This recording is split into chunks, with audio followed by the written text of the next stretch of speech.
প্রিয় দেশবাসী, আসসালামু আলাইকুম। আজ রাত ৯টায় গণহত্যাকারী, খুনি, নির্লজ্জ ফ্যাসিস্ট হাসিনা ছাত্রদের উদ্দেশ্যে বক্তব্য দেওয়ার খায়েশ করেছে। এই স্পর্ধার জবাব দিতে হবে। এই স্পর্ধার জবাব দেব আমরা ধানমন্ডি ৩২ নাম্বার গুড়িয়ে দিয়ে। যেই মুহূর্তে সে বক্তব্য দেওয়া শুরু করবে সেই মুহূর্তে আপনারা দলে দলে আসবেন, ধানমন্ডি ৩২ নাম্বারে বুলডোজার নিয়ে আসবেন। বুলডোজার না পাওয়া গেলে হাতুড়ি শাবল গাইতি নিয়ে আসবেন।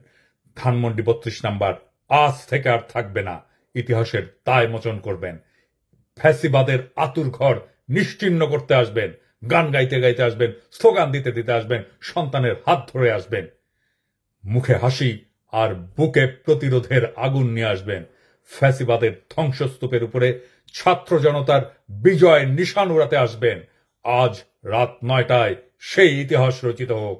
আবু সাইদ, মুগ্ধরাও আসবে আপনাদের দেখানো পথে। আসেন, অসমাপ্ত কাজ আজ আমরা সম্পাদন করি, ইতিহাসের দায় মোচন করি। ধানমন্ডি ৩২ নাম্বার থাকবে না। ছাত্র জনতা ঐক্য জিন্দাবাদ, ইনকিলাব জিন্দাবাদ।